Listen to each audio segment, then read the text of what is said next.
Are you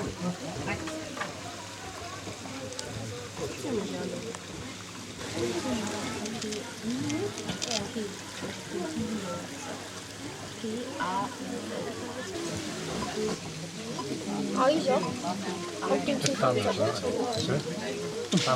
Yeah, gorgeous, yeah. Lovely. Is that the great blue dog? Actually, they might chuck it about. Someone can see them underwater.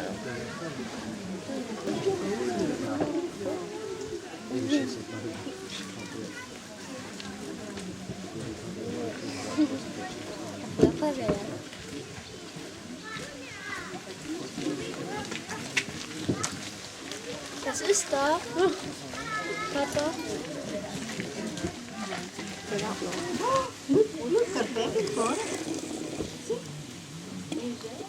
Well, good afternoon, ladies and gentlemen, boys and girls. Welcome to Scottish Sea Life Sanctuary.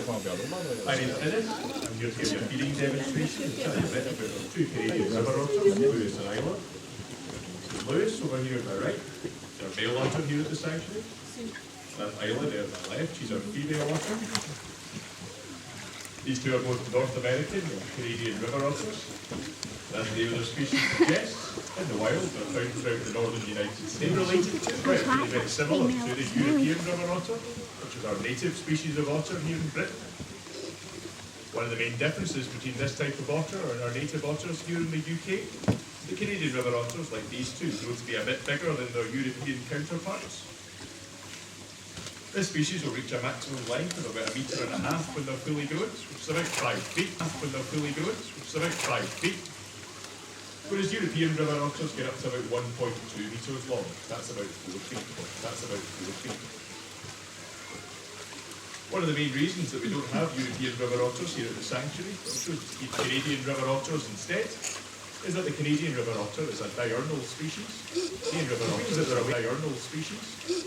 Which means that they're awake and active during daylight hours, whereas conversely European river otters are primarily nocturnal. They're really only awake and active during the hours of darkness and around about dusk and dawn. We thought having otters who are actually awake whilst the sanctuary is open would make them better ambassadors for otter conservation. This gives you all a chance to see the otters running about and at play, which lets you better appreciate what terrific animals they are and how worth conserving their habitat is. A diverse group of animals. Other mustelid species include stoats and ferrets, pipe martins, all the different types of badgers found throughout the world, and even wolverines are mustelids as well, so they're a relatively otter too. There are 13 different otter species. The smallest otters of all are the Asian short-clawed otters, and they only grow to be about 1 metre long when they're fully grown. And they range right up to the giant Amazonian river otter, which can reach up to 2 metres long at its maximum size. Most of our native otters here in the UK live up here in Scotland. About 90% of the British population of European river otters is found in Scotland. Known to be about 6,500 otters living in Scotland just now. They're in quite an important area for otter conservation here in the West Highlands. This region has one of the highest densities of European river otter populations anywhere on the British mainland. And the population in this part of the country shows some quite interesting behavioural characteristics as well. Otters in this region are to breed all year long, which is quite unusual for European river otters, as most populations have got quite a defined breeding season.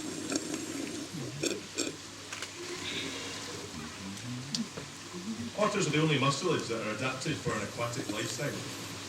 And they have a number of specialist adaptations that make them very well suited for life in the water. These adaptations include waterproof, water-repellent fur, webbing on their paws to help them when they swim, a long muscular tail that can be used in a number of ways when swimming. They can use their tail a bit like a rudder to make quick turns underwater, and they can also use it quite like a paddle to propel themselves. Otters have very sensitive whiskers, which they can use to help them. They're able to detect the vibrations created by their prey species underwater using their whiskers. So by doing this, they're able to home in on things like fish and amphibians without actually being able to see them. This enables otters to hunt in murky or dark water, and so European river otters are able to hunt so well at night. Otters dive for their food, but they don't spend all that long underwater when diving on a hunt.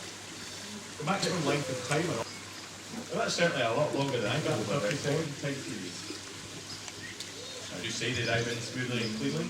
Watching our two otters this afternoon, you might be forgiven for thinking otherwise. You might notice if you jump in with a bit of a belly flop or maybe you're in water, you get a particularly dramatic splash. Otters have faced a number of conservation issues throughout history, of the hand settle or the otter's back, than it ever might on a person's. And this has taken a particular toll on the European river otter, which up until fairly recently was more commonly known as the Eurasian river otter. Still the widest ranging species of otter in the world, however its range used to be considerably greater. It used to be found not just here in Europe, but also right across northern Asia, across all parts of Russia, and even down to such far eastern countries as Korea. However, due to overhunting for the fur trade, as well as a number of contributing environmental factors influenced by humanity, the range of this otter has sadly been greatly reduced. They're now extinct in the majority of the Asian countries, and the range is primarily limited to Europe. Seems to be more commonly known as the European river otter these days.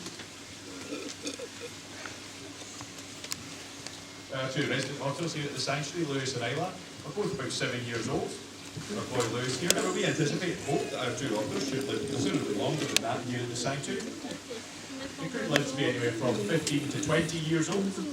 That's for a few good reasons, but it basically boils down to how well they're looked after. Because our otters have got this great large enclosure to run about in, fed a consistently rich and varied diet as well. They get fed twice a day, every day. They mostly eat different types of oily fish, but they get chicken every day as well. And they'll get a variety of other foods to mimic the varied diet they otherwise. You can go down and have a little look at the otters first they're in their hole. There's a viewing window underneath the platform that you're standing on just now that allows you to see into the otter's hole. There's also a viewing window down there that allows you to see into the pool that the otters have been splashing about in as I've been speaking. If you should get the opportunity to pop down there and have a look at the otters whilst they're having a swim, I'd highly recommend it. It's really a nice sight to see them under the water. They're really very graceful, fluid animals when they swim. Not always so graceful when they dive.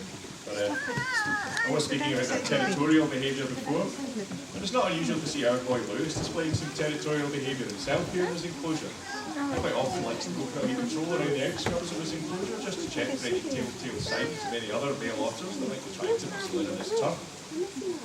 But what he doesn't realise is that no other male otters could get in here. The fences are too high and they run too deep. But it's nice to see him exhibiting some natural behaviours here in his enclosure at the sanctuary. Just a few minutes time, I can see how easily the otters are moving.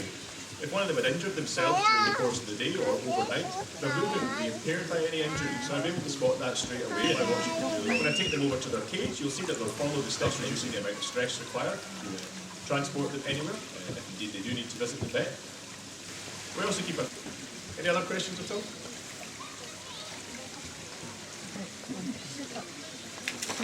Okay, well thanks very much for listening, folks. Our next feeding demonstration this afternoon is just for us. Thank you.